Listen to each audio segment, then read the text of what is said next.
Hello, je suis Victoria et j'ai 24 ans. Chaque semaine, j'embarque mon micro-jeune et je pars à la rencontre de personnes inspirantes pour poser mes questions sur ce qui fait nos vies, dans un monde où l'on se cherche et où on questionne notre avenir. J'espère qu'écouter le parcours et les conseils de ces personnes qui ont rêvé et osé faire de leur rêve une réalité t'aidera toi aussi à avancer d'un pied plus sûr dans la vie.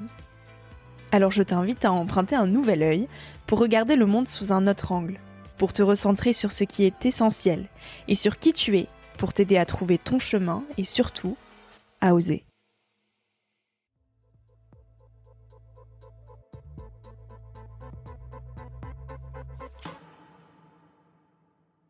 Ces schémas finissent par nous imposer quoi ? Des attentes, nous finissent par nous imposer une pression qui est qu'il faut faire ça, et nos parents sont déçus si on le fait pas parce qu'ils réfléchissent dans ce moule et nous on se met à réfléchir dans le moule et donc on est déçus. On gagnerait en bien-être, en santé mentale, à se relâcher la pression.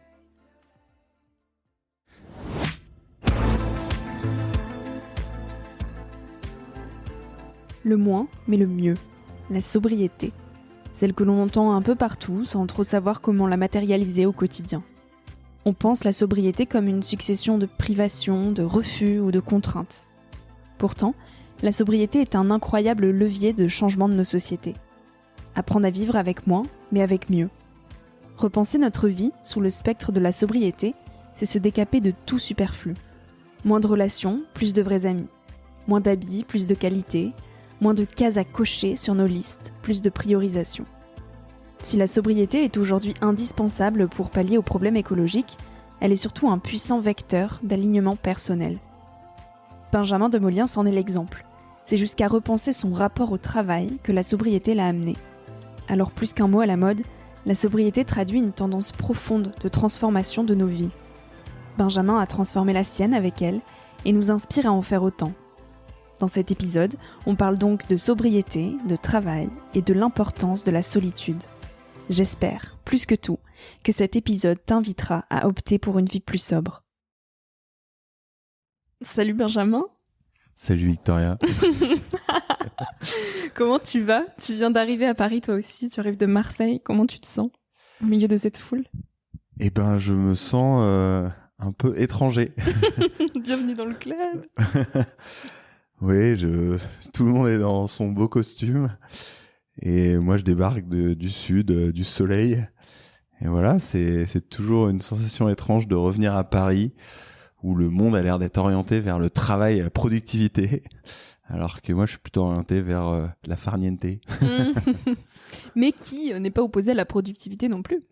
Non, les deux se combinent bien. De toute façon, moi, je suis dans la sobriété, donc j'ai pas besoin de produire trop. On va parler de cette fameuse sobriété qui est au centre de ta vie. Tu es éco-aventurier et fondateur d'Expédition Zéro. On va en reparler. Tu as grandi en Bretagne, au bord de la mer, donc bien loin des villes. Quel petit garçon tu étais, Benjamin ? Turbulent. Ah. Écoute, moi, j'ai grandi dans une famille nombreuse. Ouais. Effectivement, en Bretagne, à l'Armor-Plage, à 2 pas de l'océan, avec une chance inouïe. Donc j'ai eu une enfance très cool, où l'école était devant la plage, donc on faisait des châteaux de sable à la récré. Et mes parents surtout étaient fans d'aventure, de voyage, d'exploration, plutôt sous une forme sobre finalement, de débrouillardise. Déjà. Bah oui, parce que le scoutisme, alors on en pense ce qu'on veut, hein, c'est sûr que c'est des valeurs chrétiennes, etc. C'est connoté, il n'y a pas de débat là-dessus. Mais par contre, c'est assez enrichissant parce que on nous met dans la forêt à faire des camps et des cabanes, et ça, je pense que c'est une incroyable chance quand on voit comment on est envahi maintenant par les écrans, notamment les plus petits, et ça me fait assez peur. Et nous, on passait notre temps à construire des choses avec nos mains dans les bois, et ça, c'était magique. Et malgré ce contact quand même assez direct et très précieux avec la nature dès tout petit, tu as quand même collé au cliché et au schéma classique. Tu as fait une école d'ingénieur puis une école de commerce, le jackpot. À 20 ans, comment tu imaginais ta vie future ? Ah ouais, alors moi j'étais totalement dans le cliché, ouais. Donc je suis parti dans cette école d'ingénieur généraliste, mais j'y suis allé parce que je ne savais pas quoi faire. Mes parents me disaient t'es un garçon. En plus j'étais dans une famille entourée de filles Et pour eux, ça paraissait une évidence que je fasse des études scientifiques et une école d'ingénieur. Donc c'était le choix de tes parents avant d'être le tien. Ouais, moi j'avais pas beaucoup réfléchi à tout ça. À vrai dire, j'avais un truc qui me motivait pour rejoindre l'école que j'ai rejoint, à savoir l'ICAM. Ils nous proposaient pendant ces 5 ans d'études en école d'ingénieur de couper pendant 5 mois au milieu des études pour faire un projet personnel. Et les seules règles à respecter, c'était d'être à plus de 200 km de sa maison, 2 de s'auto-financer et 3 de pas être pendant au moins 2 mois sur les 4 avec des amis ou sa famille. C'était les seules règles, ils nous faisaient confiance et l'idée c'était qu'on devienne des hommes ou des femmes, qu'on grandisse en allant découvrir l'inconnu, quoi. Et c'est ça qui m'a séduit et qui a fait que j'ai postulé dans cette école notamment. L'inconnu, c'est quoi pour toi ? Et à ce moment-là, l'inconnu, c'était aller rencontrer les différentes faces du monde musulman. Et j'avais très peur du monde musulman, qui est quand même un monde qu'on nous décrit de manière assez terrifiante dans les médias, qui serait assez hostile à notre civilisation. Donc moi, je me disais, il faut que je comprenne et que j'aille voir de mes propres yeux. Donc c'était ça, à l'époque, ce qui me fascinait. Et donc je suis allé, je suis parti 4 mois et demi en stop, traverser le monde musulman en allant rencontrer des chiites, des sunnites, des ismaélites, des wahhabites. Tu disais que le monde musulman te faisait peur, le monde globalement, dans sa généralité. Est-ce qu'il te faisait peur aussi ? Non, alors le monde musulman me faisait peur, le monde global m'attirait, m'excitait beaucoup. C'est-à-dire, j'ai grandi dans une culture, je pense, ça a été très fort les dernières décennies, une culture du village-monde, où on nous disait que maintenant, on pouvait aller un peu partout et profiter, et suffisait de payer un billet d'avion pas très cher et explorer, et que c'était devenu le terrain de jeu. Donc moi, j'avais vraiment envie de tout découvrir. J'avais un appétit féroce pour découvrir le monde. Donc il m'attirait le monde plus qu'autre chose. Donc c'était finalement les débuts d'Expédition Zéro, si on remonte à ton parcours. Avant de lancer Expédition Zéro, qui propose des aventures sportives itinérantes en respectant 3 zéros, donc 0 impact carbone, 0 déchet et 0 matériel neuf. Avant ça, tu as quand même passé 2 ans dans la Silicon Valley. Est-ce que tu peux nous parler un petit peu de cette période de vie ? Oui, tout à fait. Alors, en fait, après une école d'ingénieur, j'ai fait un master en école de commerce. Je suis parti le faire à Singapour. Ce qui m'intéressait, en fait, c'était pas tant la tech, c'était que depuis toujours, j'aime bien aller là où les autres vont pas trop. Et à l'époque, c'était en 2011-2012, les startup tech, la startup nation, c'était encore quand même assez embryonnaire. Enfin, il y avait déjà eu des choses, mais je voyais bien que tous mes copains allaient faire soit dans des boîtes, dans des grandes entreprises, de la prod, soit du conseil, soit de la finance ou je sais pas quoi. Il y avait pas grand monde qui allait dans la startup. Et moi, je voulais aller parce que je me disais, je sens que c'est un peu l'avenir, ce truc, la transformation digitale. Et je suis parti dans la Mecque de la tech, savoir la Silicon Valley. Et voilà, je suis parti 2 ans faire du développement commercial pour une entreprise qui vend des hackathons, donc des compétitions de développeurs web pour que les entreprises puissent les recruter derrière. Et j'ai fait ça là-bas, je vendais ça à Google, à Citigroup, à plein d'entreprises américaines. Je me suis pas mal baladé aux États-Unis, c'était super intéressant. Mais finalement, quand même assez opposé à toutes tes valeurs écologiques et sobriété, quoi. Complet. C'était le monde opposé à ça. C'était le monde opposé. J'étais même tout mon parcours depuis 6-7 ans, c'était de la consommation de nature, de la consommation de culture. Je voulais voir tout, aller partout. La Startup Nation, c'est quand même l'accélération. Enfin, on parle que d'accélérer, d'hypercroissance, de levée de fonds. Donc ouais, c'était pas du tout la sobriété, quoi. Donc, comment s'est faite cette transition finalement ? Eh ben, cette transition, elle s'est faite là-bas. Plusieurs petits déclics. Enfin, moi, j'ai toujours été un fan d'aventure en pleine nature. Oui. Depuis l'Armor-Plage. Voilà, la fameuse. La fameuse. Donc là-bas, j'ai continué à faire plein d'aventures. Il y a la nature assez incroyable autour de San Francisco. Enfin, c'est un sacré environnement. Mais c'est sûr que là-bas, j'ai commencé à pas être super bien dans mon boulot pour plusieurs raisons, parce que je trouvais que il y avait une ambiance un peu toxique. On nous demandait pas mal de performances et en fait, je voyais bien que ça collait pas trop au fond de moi dans mon ventre, on va dire, voilà, dans mes tripes, il y avait quelque chose qui n'était pas aligné. Et à un moment, j'ai vu plusieurs chiffres de pollution, et notamment sur la pollution plastique. J'ai vu des chiffres assez alarmants sur la quantité de déchets qu'on déversait dans l'océan. Ça m'a fait un électrochoc, en fait, vraiment. Moi, je suis un gros passionné de surf et de kitesurf. Et maintenant, je fais moins de surf et plus de kite. Bah oui, en Méditerranée, c'est bon. Ouais, ça marche moins bien. Je me suis dit, mais attends, mais c'est fou parce que ce qui me rend le plus heureux, c'est pas la Startup Nation, c'est quand je suis dans l'eau le matin ou le soir et on met autant de déchets dans cet océan magnifique. Et puis à San Francisco, il y a une nature qui est dingue. On fait du kite ou du surf et on voit des dauphins, on voit même des requins et des baleines et des phoques et c'est explosif, c'est magnifique. Et on se dit qu'on est en train d'injecter plein de plastique dans ces animaux. Moi, ça m'avait vraiment mis mal. Et de fil en aiguille, en regardant des documentaires sur le sujet, puis j'ai vu le film Demain, j'ai fait mon processus. Et là, il y a une dissonance cognitive, voilà, un décalage entre le pourquoi de mon travail et mes convictions qui grandissaient sur le sujet, qui est devenu, ce décalage est devenu tellement fort que ça devenait insoutenable et ça avait plus de sens, quoi. Il fallait que j'arrête ça et que je fasse autre chose, quoi.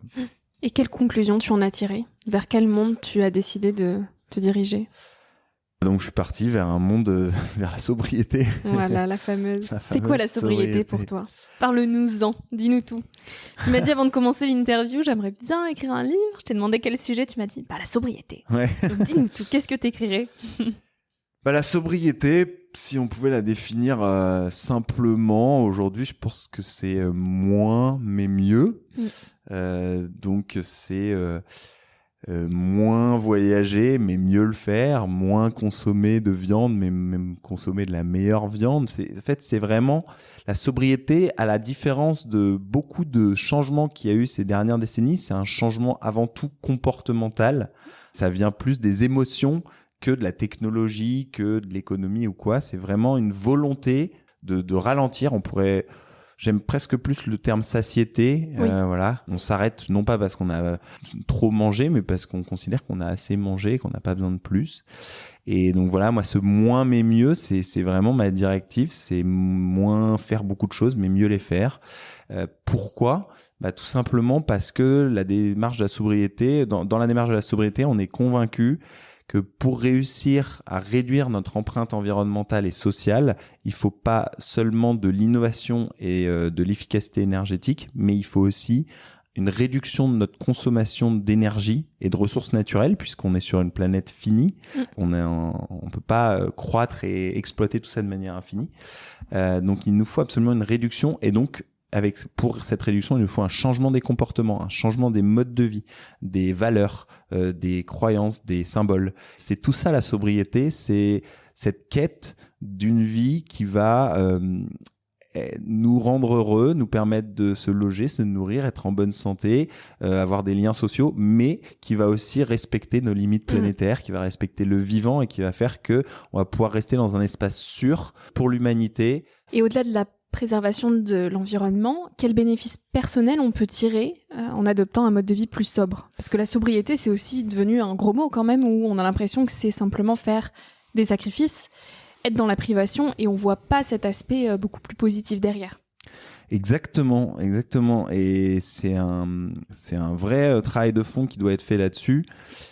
Et une des façons de rendre sexy la sobriété, c'est pas tant de parler d'écologie, mais c'est de parler de co-bénéfices. Bien sûr. De parler de ce que ça peut nous apporter en termes de santé, en termes de relations humaines, en termes de rapport au travail, ce genre de choses. Parce que effectivement, la sobriété ouvre la voie à un mode de vie moins aliéné au travail. On a moins besoin de gagner. Donc, on peut moins travailler, donc là c'est mais surtout peut-être mieux travailler, c'est-à-dire ne pas faire du 8h, 20h ou même plus court, mais d'être extrêmement stressé par son travail parce qu'on a plein de prêts bancaires sur le dos, parce que finalement dans la société actuelle, tous nos plaisirs, tous nos échappatoires sont monétisés. Donc pour pouvoir avoir du bonheur, vivre de belles choses à côté du travail, il faut gagner de l'argent. Et la sobriété dit, on va en gagner moins, on va changer nos bonheurs, mais par contre, voilà, on va toujours avoir une énorme joie de vivre, mais on aura moins besoin de travailler pour le faire. Donc déjà, pour moi, un gros truc, c'est la fin de l'aliénation au travail. C'est peut-être un des piliers des bénéfices de la sobriété. Alors là, je reviens à une question très rationnelle. Comment toi, est-ce que tu t'es détaché de cette aliénation au travail tout en quand même continuant à gagner ta vie un minimum? Eh ben, c'est pas une chose simple de le faire tout seul. Il y a une théorie qui est belle, il y a une pratique qui est difficile.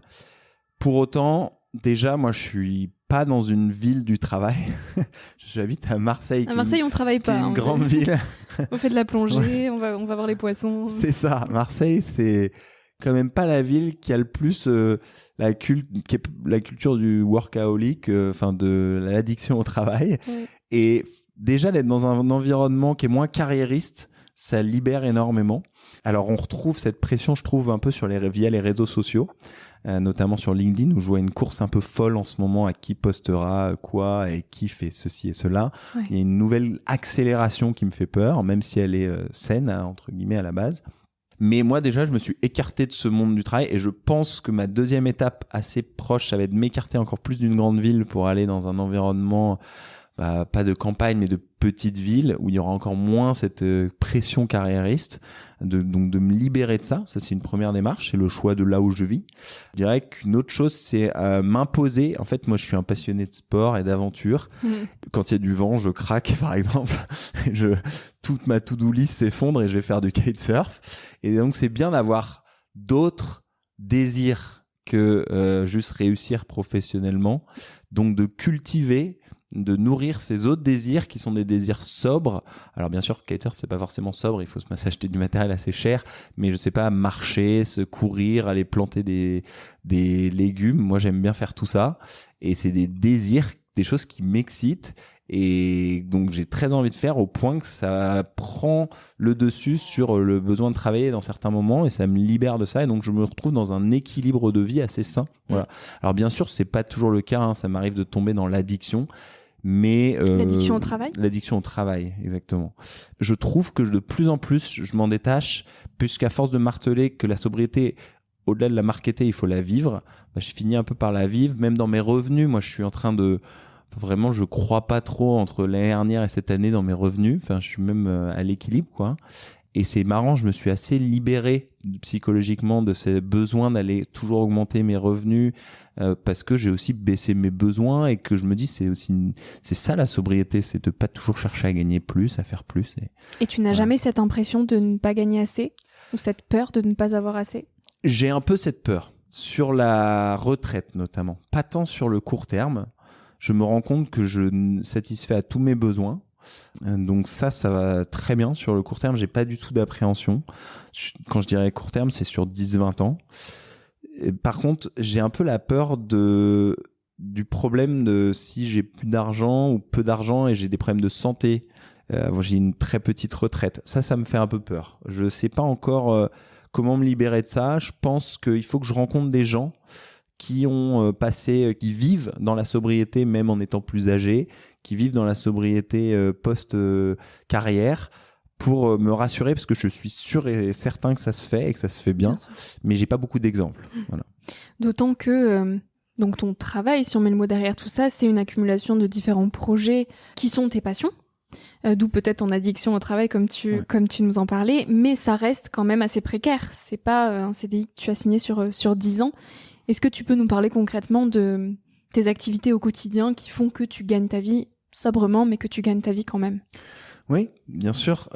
Effectivement, mon travail, je suis auto-entrepreneur. Ça fait 2 ans maintenant que je suis à mon compte pour gagner ma vie en parallèle de mes aventures sportives et de mes défis citoyens, donc de ce projet Expédition Zéro.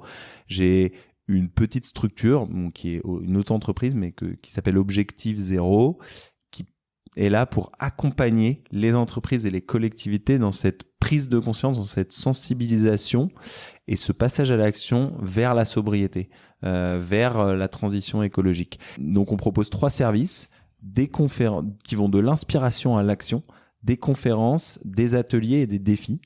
Et nous, on est vraiment sur l'aspect accompagner dans le positif, montrant les co-bénéfices pour que les gens voient ça de manière joyeuse, parce qu'on est pilonné par une écologie de l'anxiété. Et moi-même, ça m'arrive de partager des choses anxiogènes parce que je suis en colère, mais je me rappelle régulièrement que sur le long terme, c'est pas ça qui imprègne et c'est pas ça qui est souhaitable.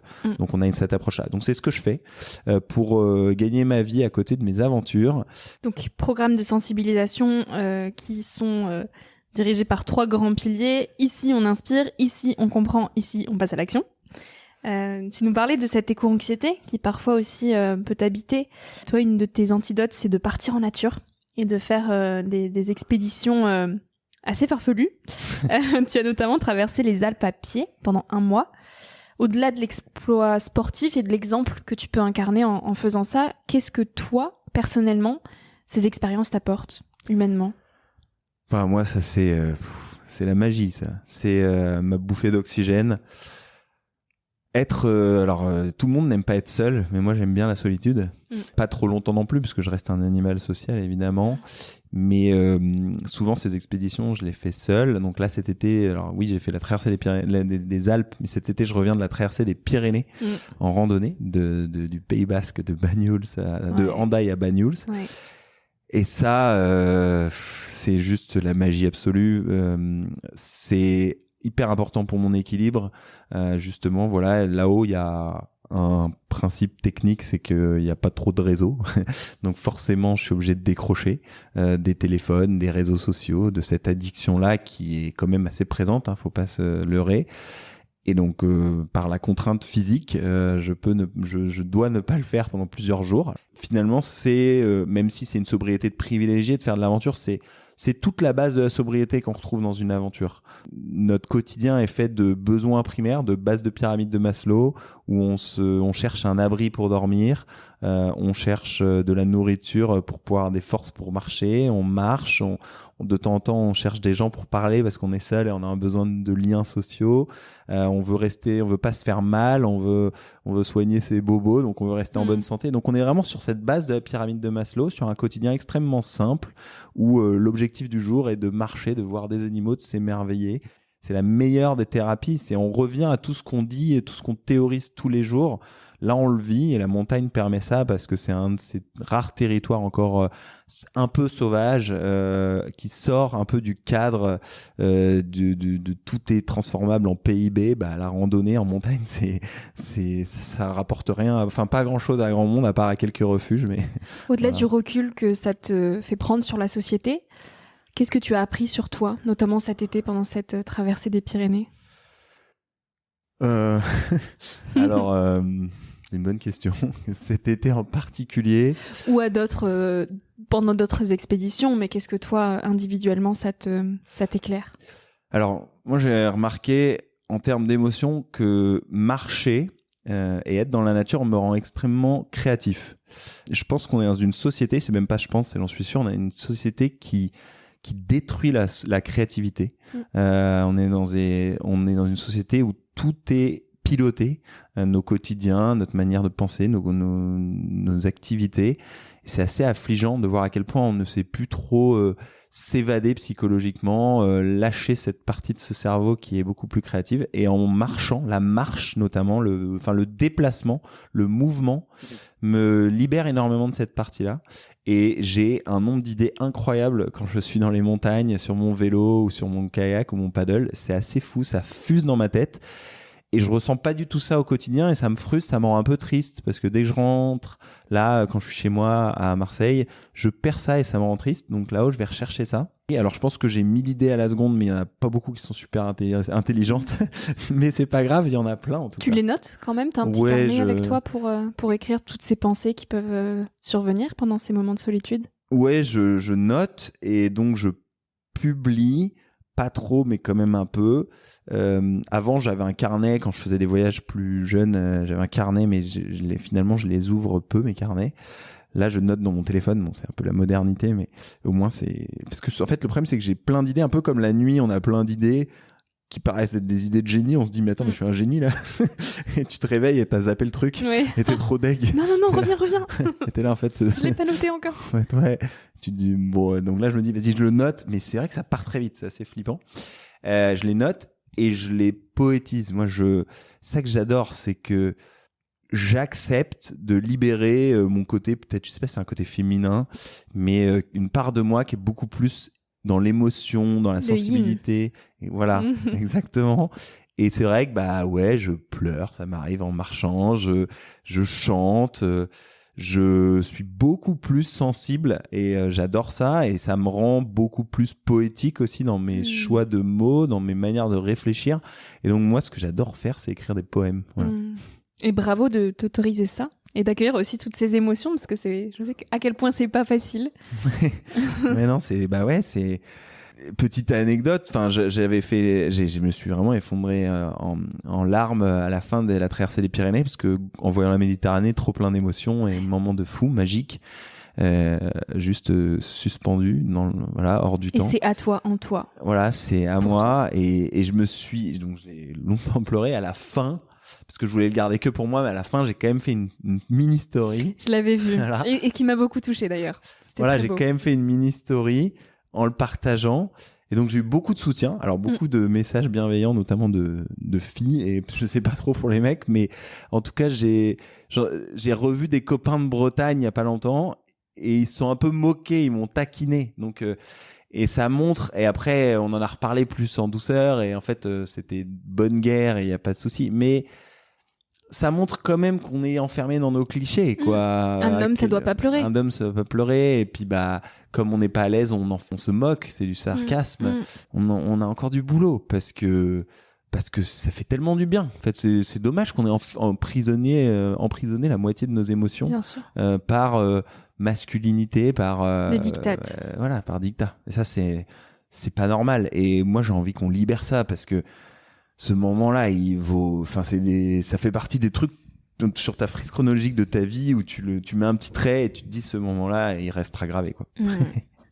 Tu penses que la solitude, ces moments comme ça privilégiés avec soi-même, c'est une des façons aussi de toucher à cette sobriété, de mettre de la sobriété dans nos vies?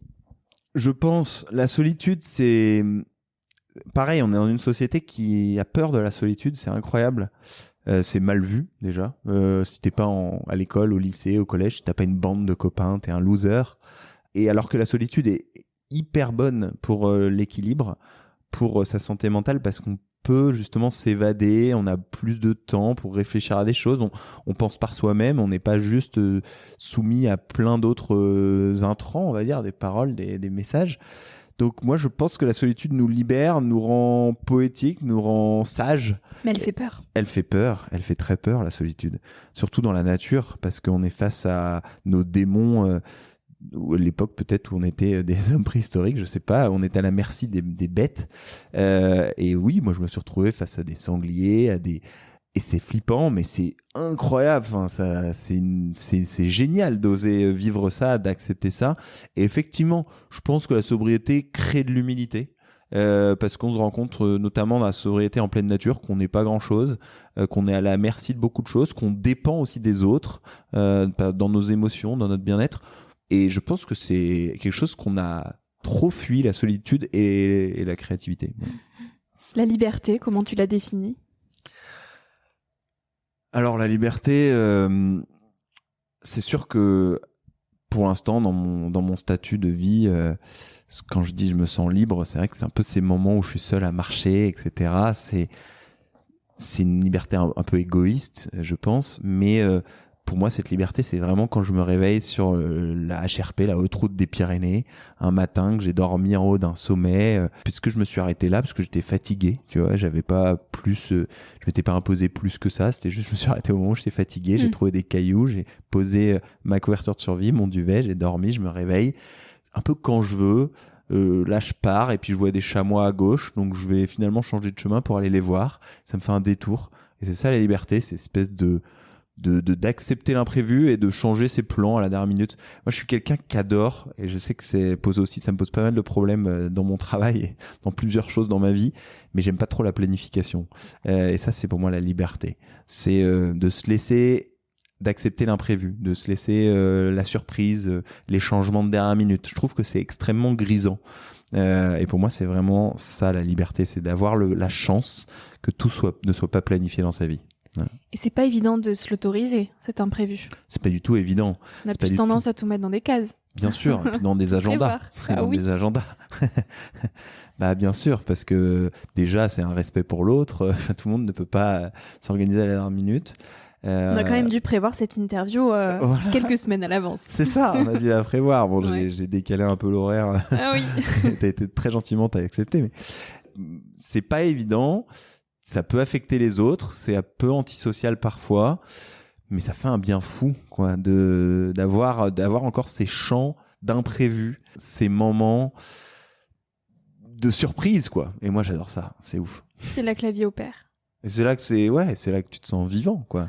Moi, j'ai toujours aimé les soirées, par exemple, si on parle des soirées, les soirées où je m'attends à rien, tu vois, j'y vais et où je sais pas trop ce que ça va donner et tout, et finalement en fait c'est incroyable, ça part en vrille, finalement on va d'un bar à un autre, puis on finit à danser je sais pas où, je sais pas ce qui se passe, mais il se passe une espèce de magie, et à la conclusion de tout ça, c'est que c'était pas prévu en fait. Et quand ça fait un mois qu'on attend une soirée, qu'on a beaucoup d'appréhension et d'attente, bah, je trouve que rapidement, ça arrive souvent qu'on soit déçu parce qu'il y a un décalage entre les attentes et la réalité, alors que là, il n'y avait pas d'attente. Donc voilà, c'est magique, quoi. Est-ce que si on dégrossit cet exemple, tu dirais qu'il vaudrait mieux ne pas avoir d'attente du tout, pour rien ? Je pense que c'est compliqué de ne pas avoir d'attente, mais je pense que ce serait assez sain de se libérer des carcans, de tout ce schéma de vie qu'on nous impose et qui nous fait qu'on a des attentes tout le temps en fait. On est dans un escalator, hein, ce fameux escalator où il y a les étapes, on grandit, on va à l'école, on rencontre quelqu'un, on se fiance, on se marie, on a des enfants, des petits-enfants et puis on finit dans la boîte, quoi. Et du coup, toute la vie a des grandes étapes. On célèbre le mariage, on célèbre les 10 ans de mariage, on célèbre l'enfant, l'achat de la maison, on célèbre plein de choses. L'enterrement de vie de garçon ou de jeune fille, ça c'est quand même flippant. Et en fait, tout est structuré comme ça.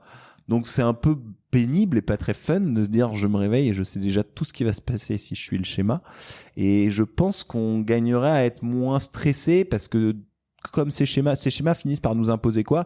Des attentes, nous finissent par nous imposer une pression qui est qu'il faut faire ça, et nos parents sont déçus si on le fait pas parce qu'ils réfléchissent dans ce moule et nous on se met à réfléchir dans le moule, et donc on est déçus, on n'a pas fait, je sais pas, si on a eu un enfant avant le mariage, pour certains c'est un drame, si on a eu, j'en sais rien, il y a plein de choses comme ça.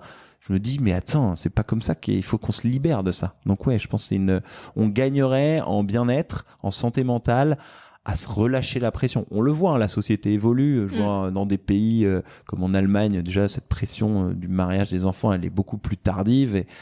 Et je pense que faut que ce soit au ressenti. Il faut qu'on soit une société du ressenti. Voilà.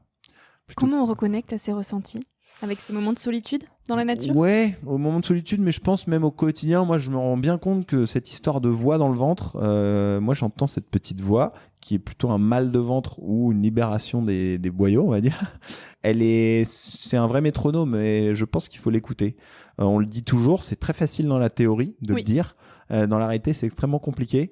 Moi, je peux dire que pour pas mal de choses dans ma vie, je l'ai pas encore écouté et je souffre. Mais pour le choix de ma voie professionnelle, je l'ai écouté. Alors ça a été houleux, hein. J'ai dû faire pas mal d'erreurs, des souffrances, des choses comme ça. Pour autant, là, je la suis depuis 2 ans et demi avec ce projet et c'est incroyable. Et vraiment, je n'exagère pas, je ne markete pas le mot incroyable. Je suis vraiment hyper aligné. Alors bien sûr, ça ne veut pas dire que j'ai pas des stress financiers à des moments, des déceptions, des agacements, mais en fait, je le sais, c'est ma voix. Il y a plus de débat, en fait. Et puis tu te sens libre et heureux tous les matins de te lever. Voilà, et je suis surexcité le dimanche. Enfin, vraiment, je suis surexcité le dimanche. Et ça me paraît être un privilège de fou. J'ai un copain qui gagne incroyablement bien sa vie dans une grande banque. Et il a fait un burn-out et il est pas bien le dimanche. Et je me dis, mais moi, je gagne 10 fois moins que lui. Et je suis surexcité le dimanche, en fait. Et ça, c'est pas encore une fois, c'est pas juste de la com ce que je suis en train de faire, c'est Quand on atteint ça, c'est de l'ordre du nirvana, je pense. Et c'est accessible à tous. Et c'est hyper accessible. Pas besoin d'aller faire une grande carrière. On peut ouvrir un café, on peut faire des choses, on peut cultiver un potager. Ça peut être dans le travail ou ça peut être dans autre chose. Globalement, il y a une petite voix en nous qui nous dit, qui est une vérité qu'on a du mal à écouter, mais souvent elle a raison, cette voix. Toujours. Voilà, elle a toujours raison. Finalement, mon moins, c'est déjà énorme par rapport à beaucoup de gens. Et puis, j'ai pas les mêmes contraintes. Je suis en bonne santé. Enfin, voilà. Il y a un luxe là-dedans, évidemment. La santé, c'est quand même le plus gros des luxes. Ouais, la santé, c'est le plus gros des luxes. Benjamin, dernière petite question. Quel conseil tu voudrais donner aux jeunes d'aujourd'hui pour clôturer cette interview ? Bah, écoute... C'est le moment de tout lâcher, là. Ouais. Je pense qu'il faut... je pense vraiment qu'il faut rester sur cette dynamique de s'écouter. Alors, c'est un peu bateau, mais il faut essayer au moins de s'écouter. Quitte à se planter, quitte à qu'on revienne dans les rails derrière. Je pense que tout le monde a des rêves. Alors, ils évoluent en fonction de nos âges, nos situations. Mais c'est quand même vraiment, vraiment important d'essayer, si on peut se le permettre, de creuser le truc, quitte à prendre des risques. Moi, je suis assez atterré de voir tous mes amis qui ne prennent pas de risques, qui ont enchaîné école, collège, lycée, école, ou pas d'ailleurs, s'ils n'ont pas fait d'école, mais en tout cas, qui ont un peu tous enchaîné avec une carrière, etc. Et ils ont des rêves qui sont assez irrationnels par rapport au schéma classique. Je sais pas, brasser de la bière alors, pour un copain qui est dans la finance ou des choses comme ça. Franchement, on a un privilège de ouf. On est français. Rien que ça, on vit dans un pays qui a un défilé de sécurité dingue. Tout le monde doit essayer de tenter son rêve, quoi. Enfin, ça peut pas être le big rêve. Je veux pas mettre la pression sur le big rêve, mais en tout cas, tenter un projet qui le fait vibrer. Donc, il faut tenter un projet qui te fait vibrer. Ça libère, quoi, d'avoir au moins essayé, quoi. Et puis souvent, quand on y croit, je dirais pas que ça marche, mais il se passe quelque chose. Ça prend peut-être pas la forme qu'on avait prévue au début, mais ça va créer soit un trait de personnalité, soit une histoire, soit un projet. Une rencontre. Une rencontre. Quelque chose qui va nous rendre fiers, en fait, qui va nous rendre fiers. Et donc, ça, c'est très important. Et sur le plan de l'écologie, c'est difficile parce qu'aujourd'hui on est matraqué par de la pub, par des réseaux sociaux qui nous font rêver sur de la consommation. Donc il faut essayer de prendre du recul là-dessus, d'être assez critique. C'est vraiment dur, je l'accorde. C'est frustrant aussi parce que forcément c'est très bien vendu. L'autre piste, elle est très bien vendue. Clairement. Elle est extrêmement bien vendue. Très alléchante. Ouais, et même moi, elle me donne trop envie, tu vois, de temps en temps. Ah bah oui, mais clairement.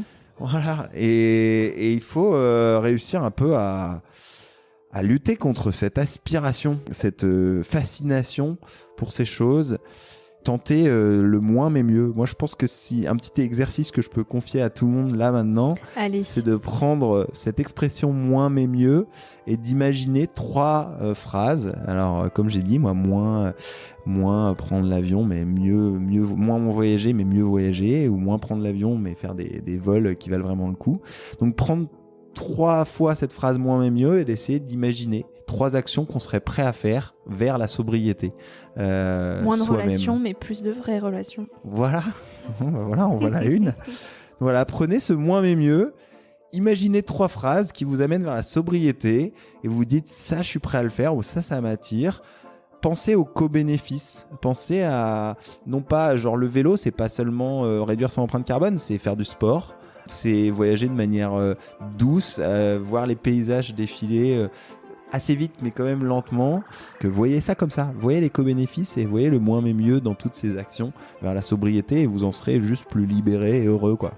Super. On va terminer cette interview sur ce bel exercice. Merci. Allez au boulot. Merci beaucoup Benjamin pour tous ces partages et je mettrai tous les liens pour qu'on puisse te retrouver en barre d'infos. Merci Victoria pour ton temps et cette interview. Je suis ravi. Pareillement. Merci à toi. Salut. Ciao. Merci à toi d'avoir écouté l'épisode jusqu'ici. Si ce moment t'a plu, je t'invite à le partager, à laisser quelques étoiles sur iTunes ou Spotify ou à faire une story sur Instagram pour que je puisse te repartager. En attendant de se retrouver lundi prochain, tu peux me suivre au quotidien et m'écrire sur la page Instagram Nouvel Oeil. Sur le site internet www.nouveloeil-podcast.com, tu pourras aussi t'abonner à ma newsletter. J'y partage des inspirations, des nouvelles, des astuces et des petites choses qui font notre quotidien. Je te dis à la semaine prochaine pour de nouvelles aventures et en attendant, savoure la vie comme il se doit et fais des choses folles.